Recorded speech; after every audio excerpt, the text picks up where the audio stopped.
Paguyuban Pasundan, Paguyuban Pasundan.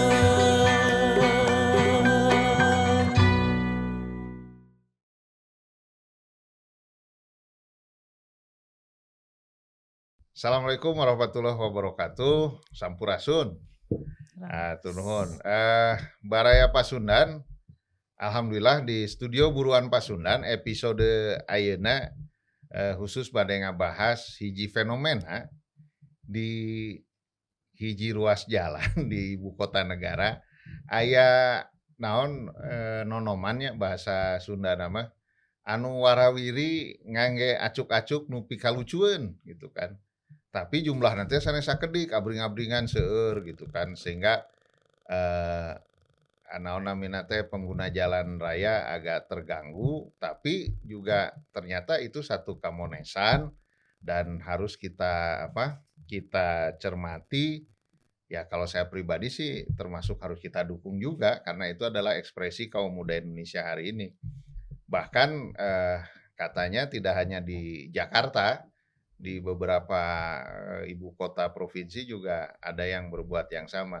Dan kalau kita ingat dahulu kala kalau di Jakarta aya generasi Melawai ya, generasi Denny Malik dan Chrisye ya di Jakarta, tapi di Jalan Melawai lagu naga ya jalan-jalan sore gitu kan.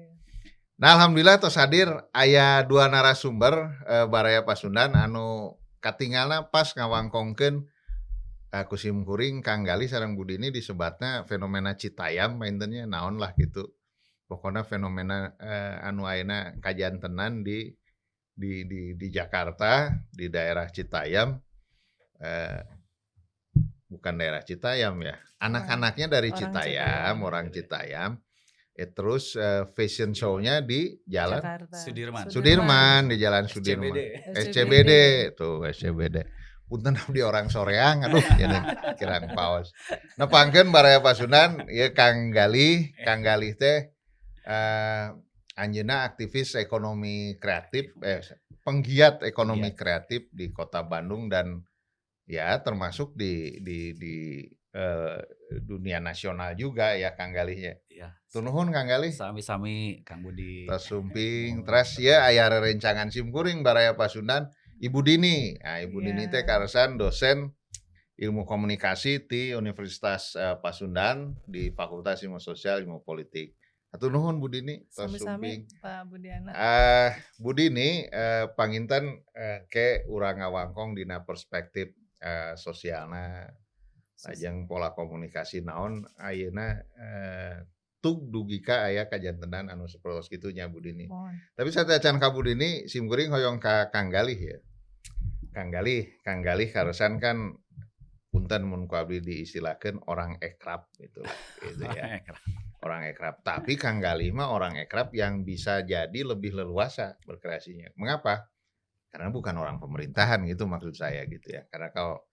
Karena begini, pemerintah juga punya institusi ekrab kan gitu, baik kementerian maupun pemerintah provinsi dan kabupaten kota. Nah, ari Kang Galih mah mitrana pemerintah pangintennya, tetapi mitra sawai lah Kang Galih mah. Nuju sibuk naon ya Kang Galih dina konteks ke ekonomi kreatifan ayeuna.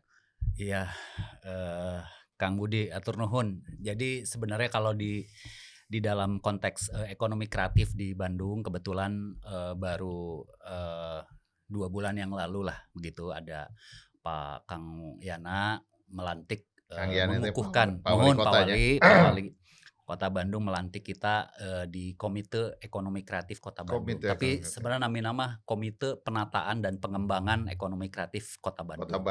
Tapi itu nembe aya Kang ya? Tos di 2014 Kang. Janten ieu mah periode kedua nah gitu.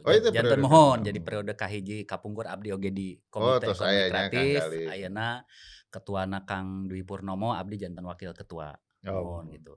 Jadi sekarang mah memang kita mah justru punya program yang sifatnya itu baru mendata apa saja sih sebenarnya permasalahan ekonomi kreatif yang ada di Kota Bandung, Kang, gitu. Punten abdi bade langsung apa aja tuh yang ada di ekonomi kreatif Kota Bandung deh? numutkeun Kang Galih. Mohon janten ari mun misalna berbicara ekonomi kreatif maupun berbicara ekosistem Kang gitu. Nah, leres. Tuh, jadi kalau berbicara ekosistem itu ada 4. Yang pertama itu adalah riset dan development. Kayak Anu R&D. mohon R&D. Nah, anu kadua teh lebih ke sumber daya kreatifnya, sumber daya manusianya, human resources. Anu katilu aya produk gitu ya, produknya, dan yang keempat itu adalah pasarnya, marketnya seperti apa begitu. Nah, itu yang sebenarnya kita lagi membuat sebuah program guna mengembangkan, menumbuh kembangkan pohon ekosistem ekonomi kreatif di Kota Bandung Kang gitu. Saleresna pan Bandung mah tos isu tentang ekonomi kreatif teh Kang udah lama ya. Saya Ya, ingat pisan pada saat pertama kali Kementerian Pariwisata dan Ekonomi Kreatif. Jadi baru ada nomenklatur ekonomi kreatif dulu Ibu Mari Elka Pangestu Ya, tahun betul. 2012 tuh sampai datang ke Bandung gitu. Hoyong ngobrol sareng komunitas sebaiknya gimana minta saran gitu tentang ekraf karena merasa bahwa di Bandung apa di zaman kapungkur almarhum Kang Hari Rusli misalnya gitu jadi isu tentang ekraf teh muhun tos aya gitu. Nah, akhirnya sampai sekarang apalagi tahun 2008 itu kan di Bandung itu ada satu perkumpulan yang menginisiasi tentang semangat ekraf pertama kali di Indonesia. Namanya BCCF gitunya, Bandung Creative City Forum gitu. Yang akhirnya juga menginspirasi komunitas-komunitas anu sanes lah di Indonesia begitu ya. Nah, seperti itu. Nah, ini tapi intinya Kang Bandung teh meskipun katakanlah tos senior gitu ya di kota kreatif tapi sebenarnya bukan berarti tidak ada permasalahan Kang gitu. Janten sekarang apalagi ketika kita terkena pandemi begitu ya, 2 eta tahun ya Kang. situasi dan atmosfernya benten deui gitu. Tiarap betul Ya, ya. mohon. Nah, itu yang sekarang kita mulai coba petakan gitu ya permasalahannya apa dan kita mencoba untuk mencari solusinya. Kang gitu, tadi memang nanaon oge-nya setelah 2 tahun kita menghadapi pandemi Covid kita selalu menjadikan alasan besar kita itu adalah pandemi itu tadi. Nah, kemudian di tengah-tengah itu di akhir menjelang pandemik agak turun seluruh Indonesia ini, lalu pemerintah dalam penanganan itu membuat satu konsep baru yang disebut dengan adaptasi kebiasaan baru atau disingkat nanti AKB ya. Teman-teman ekraf kemudian penggiat ekraf melakukan upaya adaptasi kebiasaan baru nggak terkait aktivitas ekonomi kreatifnya. Ya, kalau dalam rangka untuk menyesuaikan terhadap hal itu. Iya Kang, jadi memang itu mau tidak mau gitu akhirnya dari para pelaku ekonomi kreatif di Bandung itu memang harus ikut beradaptasi juga lah gitunya. Misalnya kalau dulu bikin programnya kita hanya mengenal istilah offline gitunya atau luring gitu. Sekarang kan kita mengenal ada program daring, bikin virtual, bikin hybrid seperti itu gitu. Dan itu mau tidak mau begitu. Nah, lalu juga sebenarnya kan kalau dulu mah misalnya perizinan gitu ya, masalah perizinan mah nggak ada yang namanya Satgas Covid gitu. Misalnya Kepungkur mapan misalnya ke pemberitahuan ke misalnya Dinas Pariwisata dan Kebudayaan sama ke kepolisian. Ayeuna tambahan Satgas gitu, Covid seperti gitu. Jadi memang bagi yang tidak terbiasa kan merasa aduh iya kudu. Tapi kan sebenarnya itu memang bagian dari adaptasi kebiasaan baru gitu.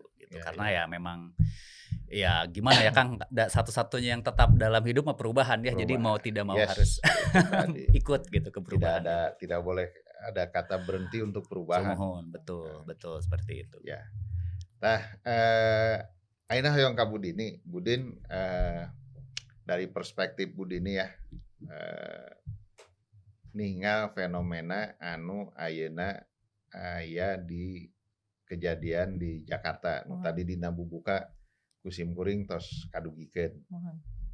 Ieu aya fenomena naon Budininya anak muda Jakarta terutama di ruas wilayah Citayam lalu tampil di area SCBD di Sudirman daerah Sudirman Jakarta sana mintonkeun kamaheran kalau bahasa Sundanya ya. Kamaheran unjuk kabisa dirina ngeunaan fashion. Eta teh fashion hungkulnya Kang. Iya, fashion hungkul. yang ditampilkan. Ini fenomena naon Budini kinten-kinten?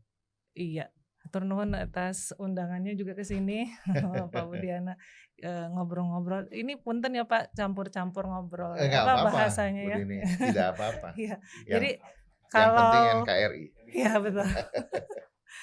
Kalau kita berbicara SCBD sebetulnya itu sebelum viral yang sekarang, SCBD itu memang dikenal jadi kawasan distrik bisnisnya yang di Jakarta ya. Kan Iya SCBD itu betul. singkatan Sudirman Business Business Center District kan. Nah, tapi pada akhirnya kemudian pernah sempat viral juga kalau di sana itu ada semacam mbak-mbak SCBD gitu ya. Di sana tuh kawasan elit, beberapa perusahaan berkumpul di sana sehingga orang-orang itu melihatnya kawasan yang memang mungkin kehidupan sosialnya atau kelasnya itu berbeda gitu. Orang-orang yang bekerja, orang-orang yang mungkin dari style cara jalan atau bahkan berpakaian dan sebagainya, orang-orang yang memang urban ini gitu ya, metropolis gitu. Nah, akhirnya kan seolah di sana itu sebagai pusat bisnis dan sebagainya. Akhirnya orang-orang terutama orang Citayam ini kan ke sana itu pakai kereta, pakai jalur transportasi yang memang di sana ada pusat pertemuan gitu ya, transportasi air di situ. Nah, melting potnya. Iya, gitu ya. Akhirnya orang-orang Citayam ini kan sekali ke sana itu udah sering nongkrong gitu ya. Jadi tempat-tempat nongkrong seolah ingin merepresentasikan seperti kaum elit di sana. Nah, karena juga kalau nggak salah yang saya tahu gitu, anak-anak Citayam yang sering ke sana itu memang anak-anak remaja usia belasan tahun.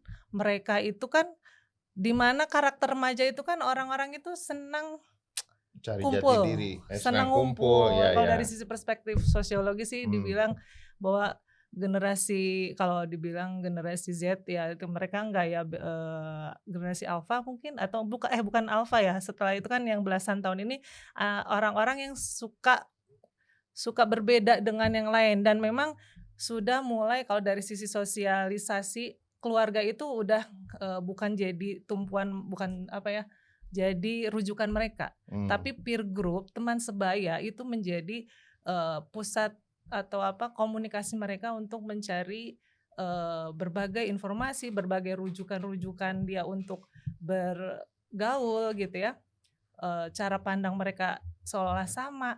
Nah, mereka bertemu teman-temannya di sana, saling suka ngumpul bareng-bareng dengan satu pandangan yang sama, satu kesukaan yang sama, satu daerah yang sama, apalagi seperti itu. Nah, dari situlah mereka jadi mengelompok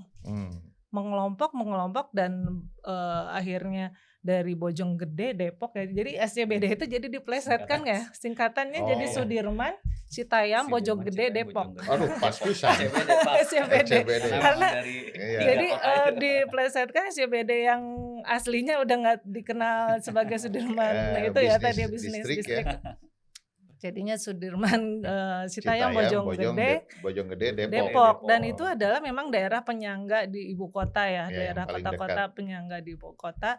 Orang-orang di mana kalau bisa dikatakan dari kelas sosial pun tentu berbeda karena dari sisi pendidikan pun mereka ada beberapa yang sudah putus sekolah. Jadi mereka meluangkan waktunya ingin gaul dengan teman-temannya dan ingin menunjukkan bahwa mereka pun berbeda ikut jadi di kawasan elit itu. Oh iya. Nah, seperti itu Pak. Iya. Nuhun Bu Dini. Jadi pengetahuan baru sih Kang Galih. Saya sendiri info dari Bu Dini apalagi sampai ke akronimnya sekarang sudah diplesetkan. Iya. Jadi Sudirman, Citayam, Bojonggede, Depok. Gitu ya. Aduh. Kirain Bojong Majalaya kata Pak Kiki katanya. Itu Bojong Majalaya padahal potensial dari segi ekrab juga ya. Kalau itu Kang Galihnya misalnya pakai kemeja dari sarung gitu kan. Iya. Kang Galih sekarang nun Bu Dini abdi UID Kang Galih. Kalau dari perspektif ekrab ya. Itu potensial nggak untuk dimanfaatkan oleh pelaku-pelaku ekonomi kreatif? Iya, sebenarnya sih memang kalau dilihat gitu ya, kalau fenomena Citayam Fashion Week gitu ya, Iya. karena memang pasti ada kata-kata fashion gitu ya, itu Fashion. erat kaitannya memang dengan subsektor fashion gitu loh. Mhm. Apalagi sebenarnya di Indonesia sendiri sebenarnya subsektor fashion itu termasuk 5 besar lah begitu ya, Oh. gitu. Nah, tapi kalau ini sebenarnya memang perlu kajian khusus mengapa fenomena itu terjadi gitu. Karena memang kan sebenarnya seperti tadi yang Teh Dini bilang juga bahwa ya anak muda usia belasan ABG begitu kan energinya lagi Iya. Lagi. lebih begitu. Punten, Mereka saur bahasa Sunda mah buta tulang, buta daging. buta tulang, buta daging, Pengen eksis. pengen eksis Eksis, lah ya. gitu, pengen tampil gitu ya, Hmm. apalagi sekarang dengan sosial media yang Nah, jadi membuat konten itu menjadi kayak semacam kebutuhan gitu Kebutuhan, ya, gitu loh. iya Kang. Betul. Nah, itu juga akhirnya dimanfaatkan bagi mereka untuk berekspresi Betul. gitu. Jadi menggunakan zebra cross gitu ya. Kalau zaman dulu mah Abbey Road si Beatles itu Si jadi Beatles. cover Ya, album Abbey Road, Abbey ya, Road gitu. ya. Sekarang dijadikan ruang untuk mereka melakukan inilah gitu ya, kayak catwalk seperti itu gitu. Nah, tetapi memang juga itu tadi kalau melihat bahwa ini sebenarnya mungkin bisa jadi pertanyaan bagi kita juga gitu loh. Ini apakah memang sebenarnya tadi yang dibutuhkan oleh mereka itu apakah ruang publik gitu ya, eksistensi gitu ya, atau misalnya perhatian dari terutama misalnya pemerintah gitu ya, dari subsektor fashion misalnya seperti itu. Nah, tapi kan kita memang tidak bisa menyimpulkan secara ini ya gitu loh, instan lah seperti itu. Cuma memang saya melihat bahwa ya ini harus dipandang sebagai sesuatu yang dari dua sisi begitu, tetap gitu. Jadi apa sisi positifnya, apa sisi negatifnya gitu. Kalau dilihat kan di berita-berita memang viral begitu ya. Wah, jadi ada anak-anak muda dapat ruang gitu ya, Iya. dapat peran gitu. Tetapi juga di satu sisi ada yang wah ini bikin macet gitunya. Jadi melanggar Kredit ya, gitu ya, melanggar melanggar. Nah, seperti itu. Jadi ya saya sih melihatnya bahwa memang ini perlu kayak semacam treatment khusus begitu ya, Ya. tidak bisa disamakan lah begitu loh, karena Betul. benten lah gitunya. Jadi kalau ya tadi juga kita sempat bahas begitu, karena kan ini ada fenomena ini generasi yang mencet odol dari tengah gitu. Ada generasi kalau dulu ya mencet odol dari bawah gitu. Mereka pengen yang instan, pengen yang Ya, cepet, yang cepet, famous, terkenal famous, ya. begitu. Ya. Ini juga bisa jadi tapi intinya adalah memang harus dikaji lebih khusus sih Kang gitu. Ada yang ini persoalan serba instan itu juga ada pelaku yang melakukannya secara positif dan negatif. Anak-anak Citayam itu positif. Ya. Ada yang ini loncat sedikit Betul, lah fenomena sosial. Hari ini ada seorang suami yang sudah 4 kali berusaha ingin membunuh istrinya, tapi gagal terus si bapak itu. Akhirnya bunuh diri, jadi pengen instan dia. Bunuh diri. Instan juga. Akhirnya di close sudah oleh pimpinannya, sudah nggak usah dikejar-kejar, orangnya udah mati. Yang syukur alhamdulillah istrinya selamat. Gitu. Betul. Punten ya buruan baraya Pasundan jadi luncat sakedik. Sudah ieu teh Citayam yang menarik diperhatikan, terus aya Darderdor yang menarik diperhatikan, macem-macem lah. Nah, Kang Galih, Ya. kan Kang Galih mah panginten dari di kota Bandung bergiat di Ekraf ini sejak tahun 2014-an begitu ya, kira-kira. Dari 2008 lah. 2008 itu ya. luar biasa, atau selami pisan. Di sejak tahun itu juga Kang Galih pasti sudah biasa bermitra atau membantu program Ekrafnya pemerintah kan. Ya. Kira-kira seperti itu. Nah, katinggalna aya teu perhatosan sok sanaos punten da Kang Galih mah teu uning ngapainten kemargi di DKI teh nya Kang ya. Pami fenomenana dilakukan ku Murang Kali Cicadas mah Kang Galih pasti bakal hatam ngajelaskeunna gitu nya. Lajeng Kang Yana kumaha merhatoskeunna kan, ari Kang Anies Baswedan kan tebih teuing ya Kang Galih. Tapi paling tidak mungkin Kang Galih punya data, punya info perhatian pemerintah bagaimana terhadap partisipasi kaum muda yang seperti itu. Iya, sebenarnya sih kalau berbicara di Kota Bandung mah Kangnya, janten saya teh dulu kan bisa dibilang aktivis oge lah gitu. Janten jauh lah sama pemerintah teh pokoknya bisa ngan kritik we gitu, nyalahkeun we gitu. Tapi seiring dengan ya mungkin kedewasaan ya kan dan lain sebagainya bahwa dan kabut Kang. kabut teh kabutuh. Oh, kabutuh. Betul kan. Janten kita teh ternyata teu bisa sorangan gitu ya, nggak bisa sendirian gitu. Jadi apalagi sekarang, dulu mah kita mengenal istilah wah kolaborasi teh triple helix gitu ya. Betul, sekarang mah pentahelix, bahkan sekarang ada lagi hexahelix gitu ya, di mana agregator itu jadi salah satu pemangku kepentingan begitu. Nah, tapi intinya adalah bahwa kalau sekarang yang terjadi di Bandung itu sudah mulai ada nyetrum lah, connect gitu antara terutama komunitas atau pelaku ekrafnya dengan pemerintah begitu, yang justru sekarang ini yang justru itu mulai ditiru oleh daerah-daerah lain. By program atau natural? Secara organik sebenarnya. Jadi kalau boleh cerita begitu ya, dulu pada saat komunitas teh masih sorangan-sorangan gitu ya gitu. Terus kita teh menginisiasi di Bandung teh tahun 2008. Urang nyian festival gitu, tapi nu barengan gitu. Jadi istilahnya ada payungnya lah gitu. Tahun berapa tak Kang? 2008 Kang. Janten namana teh Helar Fest gitu. Helar Fest seperti itu. Nah, setelah itu teh wah heboh gitunya di Dago misalnya ada taman DAGO eta teh udunan gitu komunitas teh gitu ya, terus komunitas mengaktifasi hutan Babakan Siliwangi gitu ya dan lain sebagainya. Nah, akhirnya pemerintah teh mulai melirik begitu. Nah, momen itulah sebenarnya akhirnya kita merasa bahwa benernya dia tuh bisa. Jadi memang ternyata juga mereka hanya butuh connect lah. Ada komunikasi, akhirnya jadi kolaborasi sampai sekarang. Tapi memang Kang ya di beberapa kota di Indonesia teh kan benten-bentennya jantan aya anu benci tapi rindu hubungan komunitasnya. Ada yang pacaran, ada yang sudah harmonis. Ada jadi betul. Nah, tapi kalau di Bandung sih menurut saya apalagi setelah adanya komitmen dari pemerintahnya, misalnya membentuk komite ekonomi kreatif, lalu juga banyak program-program yang berkaitan dengan ekraf gitu. Konektivitas itu mah sudah terbangun gitu. Cuma mungkin tinggal ada prinsip 3C lah istilahnya teh, connect, collaborate, commerce gitu. Nah, ini tinggal kolaborasi, commerce-na gitunya. Kan kemarin memuncur hatna pelaku ekraf mah Kang, ini teh kreatifna mah geus sih di Bandung mah, tapi ekonominya yang belum nih. Nah, itu juga sebenarnya jadi pertanyaan gitu. Karena kan ujung-ujungnya mah sebenarnya kan ada bercandaan begini. Jadi pada akhirnya yang bilang aku sayang kamu akan kalah sama yang bilang ambil aja aku yang bayar. Nah, pada aku ini teh uangnya teh mana gitu. Komunitasnya seperti itu Kang gitu.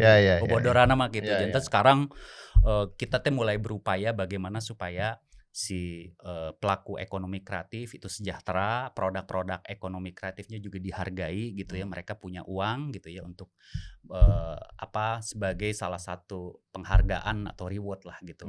Itu yang lagi kita perjuangkan sih sebenarnya sekarang Kang. Gitu. Oke. Ya mudah-mudahan segera mewujud ya Kang ya, karena kan gini ya Bu Dini, ngomong-ngomong ekraf Bandung mah kirang naon kan ya. Tika pungkur ge dengan dari berbagai macam segmen kan dari seni suaranya, seni musiknya, fashionnya, apalagi bahkan katanya naon namina teh anak-anak Citayam itu katanya beli bajunya dari Pasar Baru itu cenah Bu Dini. Dari Bandung. Gede Bage juga.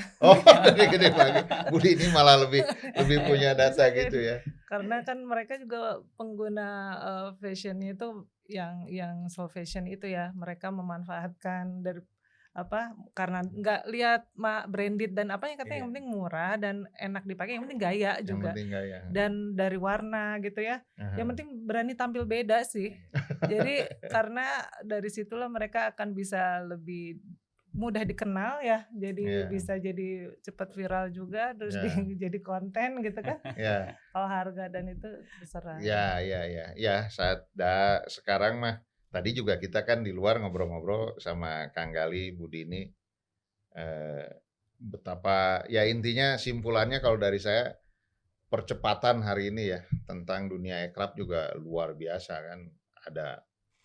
Ada jam tangan dari kayu, ada sepeda dari kayu, ada apa lagi, genre-genre berkesenian juga loncatannya rupa-rupa. Di dunia internasional Elton John collaborate sama apa ya, musik hip hop atau apa itu, lagu Elton John yang lama Bisa itu seperti itu, dan ya banyak lagi lah di kita yang seperti itu. Nah, Bu Dini sebagai dosen melihat nggak fenomena terutama di kita lah di Jawa Barat atau di Bandung khususnya sebagai ibu kota, atensi pemerintah, walaupun kita sih sudah dengar dari Kang Gali ya, ada satu fenomena seperti yang tadi Kang Gali sampaikan, yang ditunggu adalah ekonominya kan, faktor ekonominya. Kalau dari perspektif Bu Dini kumaha perhatosan ekrapnya di Jawa Barat terhadap potensi pelaku ekrapnya itu sendiri di sini? Ya saya sih melihat Bandung ini memang sebagai kota yang unik ya, unik itu ya tadi ya dari heritage juga. Bandung itu dikenal sebagai kota kolonial ya dulu ya, jadi punya banyak tempat spot-spot yang banyak pepernian. Spot-spot yang memang bisa kalau bahasa anak sekarang itu Instagramable gitu ya. Bukan hanya kalau dari kota gitu ya. Jadi bukan di alamnya, tapi kalau alam kan mungkin ke Lembang atau kan, tapi di tengah kota ini banyak spot yang memang bisa diangkat gitu ya. Nah, itu bisa klik dengan kreativitas yang sudah dihasilkan oleh para UMKM yang memang sebenarnya Bandung juga mungkin kalau dari data ya termasuk tinggi juga ya pelaku-pelaku UMKM. Sangat tinggi di bidang kuliner gitu kan. Nah, lebihnya lagi di kuliner, kita di Bandung gitu kan, dengan itu. Apalagi kita lihat aja fenomena setiap weekend gitu. Bandung itu macet parah dan orang Bandung lebih baik mager di rumah karena penuh gitu jalanan karena banyak orang Jakarta yang kuliner di Bandung. Dari mana-mana teman-teman saya dari luar kota kalau ke Bandung pokoknya harus bawa cilok, batagor dan sebagainya. Padahal orang Bandung sendiri mungkin ya jajan seperti itu nggak terlalu sering ya. Sudah identik dengan pusat kuliner, termasuk fashion tadi ya. Kalau dulu ada Ciamplas dengan itunya, tapi sekarang kan ternyata UMKM juga sudah banyak ini variatifnya sudah tersebar di mana-mana. Nah di situ sebetulnya potensi untuk para generasi mudanya sih orang Bandung yang memang di sini ada, apalagi sudah ada komite ekraf yang sudah dibentuk oleh pemerintah Kota Bandung, itu betul-betul yang kolaborasi yang harus bisa difasilitasi gitu ya. Karena lagi-lagi manakala tadi kalau misalnya setiap perannya ini tidak diklikkan, tidak dikolaborasikan, sinergitasnya tidak berjalan gitu ya, percuma juga ya. Paling tidak disupport dengan berbagai fasilitas atau sarana, bisa jadi bukan Citayam Fashion Week, tapi ada yang katanya bilangnya ya atau Cicadas Fashion Week. Di Braga ya, Braga udah mulai kan. Braga Fashion Week.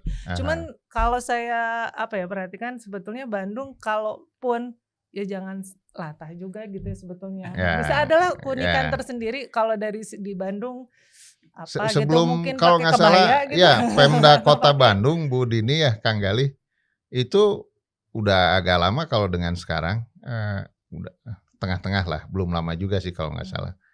Itu kan bikin di Braga Pendek Bandung Broadway kan? Bandung Broadway. Pernah itu juga fashion kan yang disasar. Fashion juga yang disasar.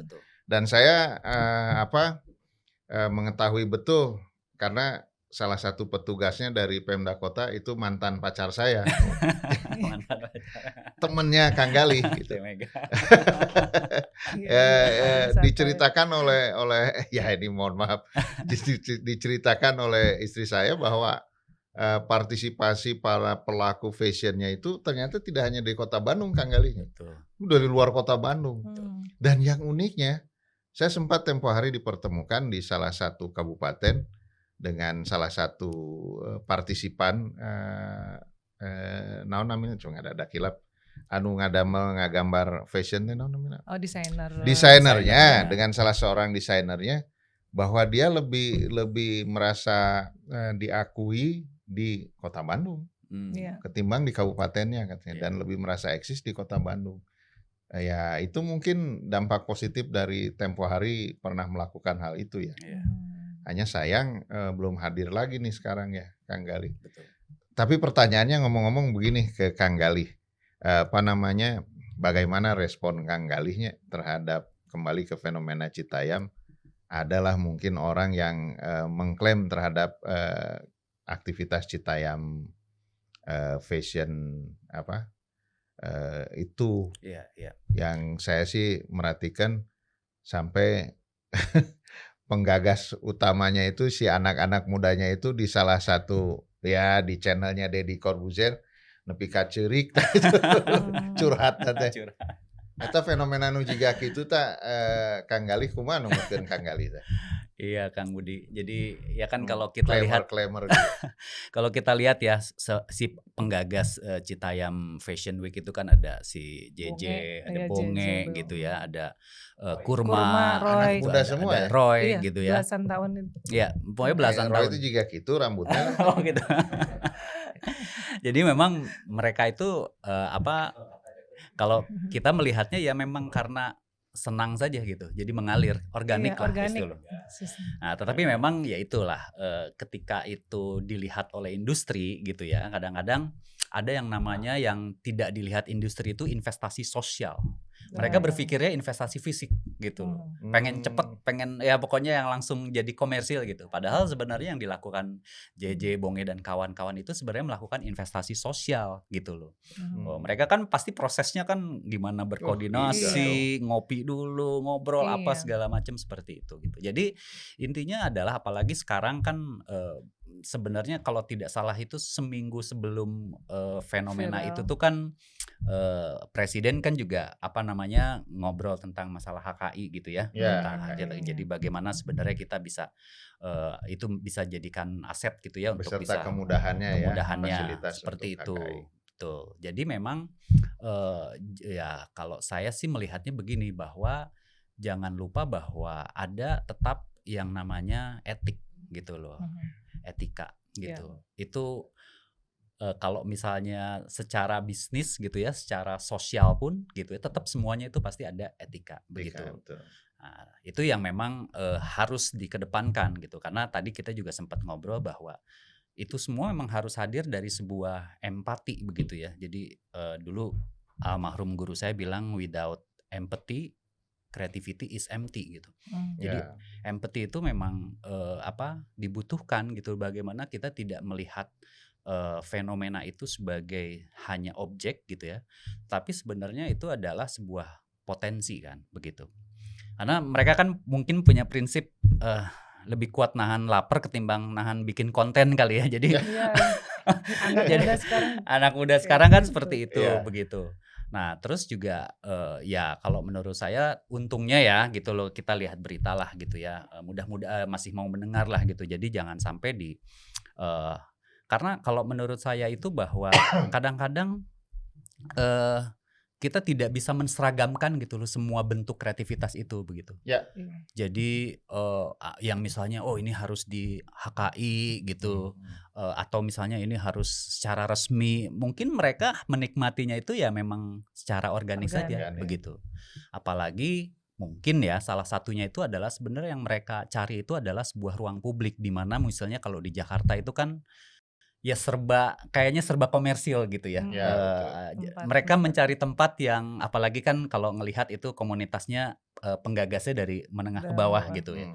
Mereka kan pasti mencari ruang-ruang gitu ya berekspresi yang terjangkau lah gitu. Beda dengan di Bandung. Kalau di Bandung misalnya mereka karena mungkin iklimnya di Bandung itu udah cukup kondusif gitu ya. Jadi misalnya ada pasar di Kosambi yang disulap jadi ruang kreatif, jadi the hallway space gitu sekarang. Atau misalnya tempat penyimpanan gudang senjata gitu ya, dulu di Spasial di Gudang Selatan disulap jadi ruang kreatif hub gitu. Atau bahkan pemerintah juga hadir ketika membangun Bandung Creative Hub gitu loh, seperti itu.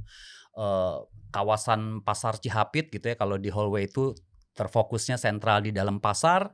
Kalau di Cihapit itu sekarang jadi kayak placemaking-nya itu di luar-luarnya juga ekosistemnya juga kebentuk gitu, nggak hanya di dalam pasar. Jadi unik lah Di dalam sebenarnya. pasar kadang dipakai tempat diskusi katanya. Betul, Saya pernah dengar. betul seperti itu dan banyak lagi lah kalau misalnya disebutin gitu loh.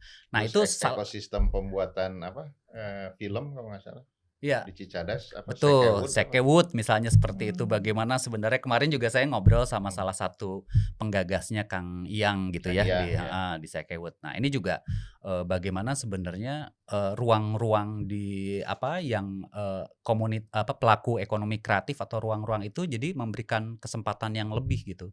Karena kan sebenarnya nggak semuanya butuh ruang eksklusif gitu ya. Jadi kadang-kadang ada kita ingin masuk ke yang kayaknya tuh semuanya tuh Bisa masuk. egaliter gitu ya. Ya. Pokoknya sama lah gitu loh. Jadi nyaman gitu loh. Nah nyaman, seperti itu. ya. Nah tapi sebenarnya kalau menurut saya di Citayam Fashion Week itu membuktikan juga bahwa mereka bisa menciptakan itu meskipun digagas dari kaum menengah ke bawah, tapi sekarang justru banyak kaum menengah ke atas, selebritis yang justru ingin Pipiluan. tampil pipiluan gitu. Wah, hoyong eksis gitu. Si Baim Wongnya. Baim Wong, Termasuk banyak lah termasuk begitu ya, si gubernur kita. Termasuk gubernur, kita. Oh, Cem ya. siapa, Zebra segala Cross. macam Zebra gitu. Cross, ya, Betul ya. gitu. Ya meskipun akhirnya Ya. juga kan kemarin juga bagus juga gitu ya dari Pak Gubernur juga memberikan masukan lah gitu Betul. supaya ya dengan yang sopan lah tentunya bahwa sebaiknya jangan didaftarkan ke Kemenkumham Ya. gitu. Diformalkan Dan ya. akhirnya tidak diformalkan dan akhirnya kan mungkin dapat masukan dari beberapa orang juga dan akhirnya kan Jadi pertimbangan. jadi untuk pertimbangan. tidak Betul dilanjutkan. seperti itu. Siap. Nuhun Kang Galih. Gitu. Pami numutkeun Budini kumaha tah terkait yang mengklaim-klaim itu. Ya, saya juga termasuk yang awalnya tuh agak ini juga kok sampai jadi ya pasti jadi karena viral karena fenomena pasti jadi banyak orang yang ingin sama-sama turut ada di dalam sebuah ruang yang viral itu ya karena biasanya juga jadi ikut terbawa kan. Kemudian kalau misalnya bisa dikatakan pas dihakikan gitu ya, saya juga berpikir ini adalah sebuah komunitas anak-anak muda yang mereka memang di sana itu nggak berpikir macam-macam, hanya untuk sebagai ruang ekspresi karena di sana kan semua orang bisa ke situ gitu tanpa ada ibaratnya pungutan dan sebagainya lah ya, sampai sehingga parkir pun penuh gitu ya, itu jadi semua hadir di situ di ruang yang memang bebas siapapun. Tapi pada akhirnya ini kan adalah sebuah komunitas yang organik yang memang kalau diformalkan seperti itu ya pada akhirnya seolah-olah kok jadi gimana ya kaku gitu ya, mereka itu ekspresinya jadi kayak dibatasi seolah-olah seperti ada SOP nanti. Oh iya. Padahal untuk anak muda kan nggak berpikir ke arah sana, mereka sampai mereka ingin hanya mengajak teman-temannya terus gitu ya, dari Bojonggede juga Depok semua itu kan pada akhirnya itu ya organik aja, cair gitu semuanya. Tanpa harus dihakikan gitu. Jadi saya juga tidak sependapat sih ke arah sana. Baik, jadi kalau saya sih melihat juga begini Kang sama Budini kalaupun nanti ditiru, sebutlah oleh anak-anak muda Padang, anak-anak muda Lok Semawe, anak-anak muda Jayapura, anak-anak muda Manado, apalagi di Manado, pasti garilis jeung karasep gitu ya. Dan lain sebagainya, ya biarkan saja itu tumbuh gitu ya. Iya, tumbuh sendiri. Iya, tapi anu rada kirang sereng mah nu ngaklaim lah eta. Tapi maksud abdi kalau ditiru boleh gitu ya. Maksudnya ada aktivitas yang sama di ibu kota provinsi ya. Lah kan itu kan kemudian menjadi satu ekspresi kaum muda seluruh Indonesia kan, gara-gara anak-anak Citayam kan gitu. Seperti itu. Saya dari perspektif yang nggak terlalu paham tentang ekrab, tentang fashion gitu loh. Nah, pamungkas ya mah Kang Galih Budini teu karaos da ieu naon namina teh sutradara rada loba ngatur pisan eta. Luka karena wajar Kang, karena tanggal tua. Jadi loba ngatur bos. Oke, Kang Galih Budini panginten simkuring sareng Baraya Pasundan. janten para pemerhati podcast Buruan Pasundan teh abdi sok nalekna Baraya Pasundan. Baraya Pasundan teh kalesan kunaon gitu Kang Galih Budini karena podcast Buruan Pasundan kagungan Paguyuban Pasundan kan gitu. Anu ayeuna nembe milangkala ulang tahun ka 108. Luar biasa. Hoyong ngupingkeun closing statement ti Kang Galih, harapan atau apalah tentang fenomena Citayam ini. Mangga Kang. Ya, atur nuhun Kang Budi. Jadi kalau saya melihatnya bahwa fenomena Citayam Fashion Week ini sebenarnya salah satu bentuk kreativitas lah begitu loh, yang hadir dari komunitas. Esensi kreativitas mah sebenarnya bukan berarti misalnya kita bikin itu mungkin hanya salah satunya ya, bikin fashion show yang besar atau bikin konser musik atau misalnya bikin buku yang terjual puluhan ribu eksemplar atau bikin film yang dilihat ditonton jutaan orang. Sebenarnya esensi kreativitas itu bagaimana menjadikan diri kita itu yang lebih baik dari kemarin lah begitu. Jadi kita berharap sebenarnya bahwa Citayam dengan adanya Citayam Fashion Week tersebut itu justru menjadi satu yang ruang yang menjadikan anak muda kita lebih produktif gitu ketimbang konsumtif. Itu saja sih begitu. Jadi harapannya kita jangan jadi generasi anu down to earth gitunya, rebahan gitu. Rebahan. Tapi mulailah menjadi generasi yang produktif lah gitu. Dan kita berharap meskipun banyak pro kontra gitu, tapi kita tetap optimis lah begitunya gitu loh dari situ. Gitu Kang. Bagus. Nuhun Kang, dan ti Kang Galih mah nampak juga satu perspektif optimisme ya melihat fenomena Citayam Fashion Week ini. Budini manawi closing statement-nya? Saya mungkin bisa lihat dari sisi perspektif sosial ya, karena gini, pada prinsipnya anak muda ini senang berekspresi sebagai makhluk sosial juga. Mereka sebagai orang-orang yang memang senang berkomunal, kumpul-kumpul bareng. Jadi pada akhirnya dengan adanya fenomena Citayam Fashion Week atau mungkin nanti ada Citayam Culinary Week atau apapun gitu dimanapun yang digagas oleh para anak-anak muda, anak-anak remaja, itu pasti mereka hanya ingin mengekspresikan dan eksistensi dirinya itu semakin terpenuhi gitu ya. Karena saya perhatikan ini sebetulnya dalam momen setelah bukan masa pandemi, itu bukan berakhir ya, tapi kita itu seolah-olah sudah mereda. Anak-anak remaja ini yang biasanya di rumah rebahan dengan adanya fenomena ini tuh ya, akhirnya mereka seperti pengen langsung keluar rumah, bereforia, ngumpul dengan teman-temannya, karena memang pada dasarnya anak muda tidak mau dikekang di rumah aja. Jadi sehingga disinilah mungkin kita sebagai orang tua atau orang-orang pemerhati sosial itu bisa melihat remaja ini harus diberi ruang publik untuk bisa mengekspresikan dimanapun mereka berada. Seperti itu Pak. Pas atur nuhun pisan Budini Kang Galih karena naon nomor hiji mah kana waktosna, terus pangulem di redaksi Buruan Pasundan, podcast Buruan Pasundan ya. Baraya Pasundan ge janten seueur informasi tambahan ya setelah Buruan Pasundan tangtos nage Baraya Pasundan tangtos nage dari sejak munculnya Citayam Fashion Week itu seueur meratoskeun fenomena eta yang terjadi secara natural seperti itu.